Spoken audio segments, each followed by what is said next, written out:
ഇപ്പോൾ ഇവരുടെ ഏറ്റവും പ്രധാനപ്പെട്ട വാർത്ത, അവിടെ വൈദ്യുതി പുനഃസ്ഥാപിച്ചിരിക്കുന്നു, പ്രശ്നപരിഹാരമായിരിക്കുന്നു. ഇപ്പോൾ ഷഫീദ് റാവുത്തർ ചെയ്യുന്നു. ഷഫീദ്, അങ്ങനെ 2 മണിക്കൂറിലേറെ വൈദ്യുതി മുടങ്ങിയിടത്ത് വൈദ്യുതി വന്നിരിക്കുന്നു, പ്രശ്നം പരിഹരിച്ചിരിക്കുന്നു. വിവരങ്ങൾ.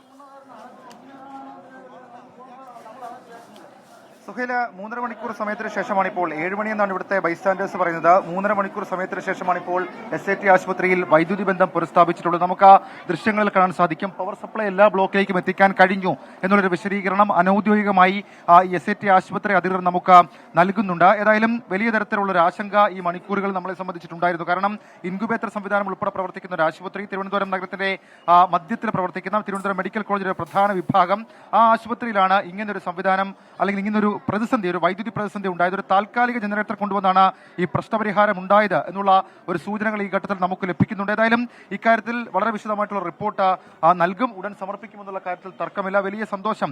അത് ഈ പലതരത്തിലുള്ള രോഗികൾ ഇവിടെ ഉണ്ട്. നമുക്കറിയാം, ഈ ഗർഭിണികളായിട്ടുള്ള ആളുകൾ അവിടെ ലേബർ റൂമിൽ പ്രവേശിപ്പിച്ചിട്ടുണ്ട്. അതിനും അപ്പുറത്തേക്ക് ഈ പ്രസവം കഴിഞ്ഞ ആളുകൾ, അവരുടെ കുഞ്ഞുങ്ങളടക്കം ഇൻക്യുബേറ്ററിൽ കഴിയുന്ന അവസ്ഥയുണ്ട്, ICUവിൽ കഴിയുന്ന അവസ്ഥയുണ്ട്, ഈ സീരിയസ് ആയി കഴിയുന്ന, ക്രിട്ടിക്കലായി കഴിയുന്ന ഗർഭിണികളായിട്ടുള്ള ആളുകളുണ്ട്. പക്ഷേ അവരൊക്കെ വലിയ തരത്തിലുള്ള പ്രതിസന്ധിയിൽ ഈ പുറത്തൊക്കെ നിൽക്കുന്ന ബൈസ്റ്റാൻഡേഴ്സ് നമ്മളോട് സംസാരിച്ചത് ആ വിധത്തിലായിരുന്നു. പക്ഷേ ആ ആശങ്കകളൊക്കെ ഇപ്പോൾ പരിഹാരമുണ്ടായിരിക്കുന്നു. പക്ഷേ 3 മണിക്കൂർ തിരുവനന്തപുരം പോലെ തലസ്ഥാന നഗരത്തിലെ ഏറ്റവും പ്രധാനപ്പെട്ട, സംസ്ഥാനത്തെ ഏറ്റവും പ്രധാനപ്പെട്ട ഒരു ആശുപത്രിക്കുള്ളിൽ ട്രാൻസ്ഫോമർ തകരാർ, ഇൻഡോർ ട്രാൻസ്ഫോമർ തകരാർ മൂലം ഇങ്ങനൊരു പിഴവുണ്ടായി, അല്ലെങ്കിൽ ഇങ്ങനൊരു വീഴ്ചയുണ്ടായി, 3 മണിക്കൂറോളം ആളുകൾ, രോഗികൾ ബുദ്ധിമുട്ടി എന്നുള്ളത് അത് ഏറ്റവും ഗൗരവമായി പരിഗണിക്കേണ്ട വിഷയമാണ്. മാത്രമല്ല, വരും ദിവസങ്ങളിലെങ്കിലും എന്തായിരുന്നു ആ തകരാർ ഇനിയും ഒരിക്കലും ആവർത്തിക്കാതിരിക്കാനുള്ള സംവിധാനം അതെന്ത്, അങ്ങനെ അടക്കമുള്ള കാര്യങ്ങളിൽ ഒരു തീരുമാനം ഉണ്ടാകേണ്ടതായിട്ടുണ്ട്. ഏതായാലും വലിയ പ്രതിഷേധം ഇവിടെ കഴിഞ്ഞ മണിക്കൂറുകളിലൊക്കെ ഉണ്ടായിരുന്നു. ഇപ്പോൾ ആളുകൾ, അവരുടെ പ്രിയപ്പെട്ട ആളുകൾ, അവരൊക്കെ അകത്തുണ്ട്.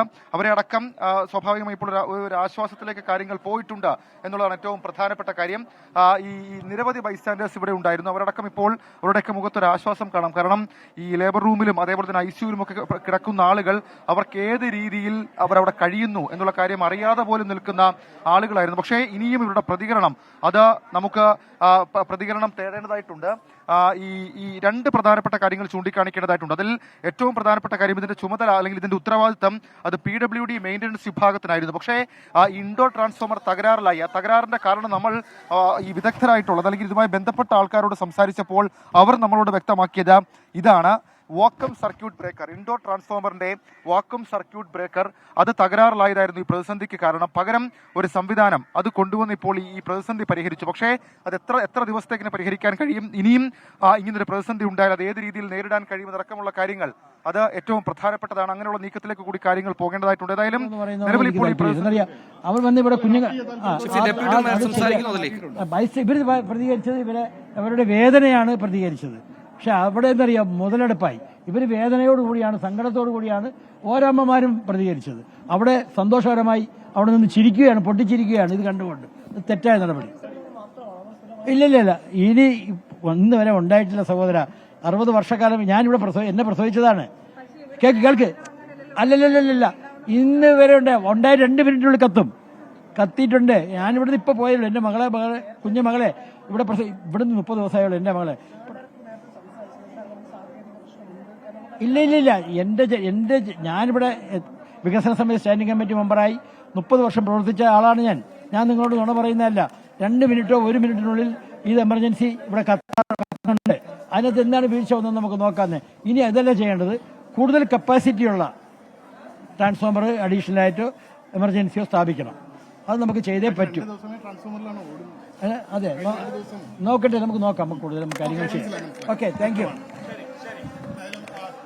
എന്തായാലും പിഴവ് സംഭവിച്ചിരിക്കുന്നു, അതെന്താണെന്ന് പഠിക്കും. ഈ ബുദ്ധിമുട്ട് അനുഭവിക്കേണ്ട വന്നവർക്ക് അതിൽ ഖേദം കൂടി രേഖപ്പെടുത്തുകയാണ്. സ്വാഭാവികമായും ഒരിക്കലും സംഭവിക്കാൻ പാടില്ലാത്തൊരു കാര്യമാണ്. തലസ്ഥാനത്തിലെ ഏറ്റവും പ്രധാനപ്പെട്ട ആശുപത്രിയാണ്, കുട്ടികളുടെയും അമ്മമാരുടെയും ആശുപത്രിയാണ്, ഗർഭിണികളുള്ളതാണ്, പ്രസവിച്ചവരുള്ളവരാണ്, നവജാത ശിശുക്കളുടെ ഇടമാണ്. അവിടെ ഇത്തരത്തിൽ 2 മണിക്കൂറിലേറെ വൈദ്യുതി ഇല്ല എന്ന് വന്നത് തന്നെ വലിയ ഗൗരവകരമായി കാണേണ്ട വിഷയമാണ്. ഇനി ഭാവിയിൽ ഇത്തരം സംഭവങ്ങൾ ആവർത്തിക്കാതിരിക്കാൻ പ്രത്യേകമായി ശ്രദ്ധിക്കേണ്ടതുണ്ട്.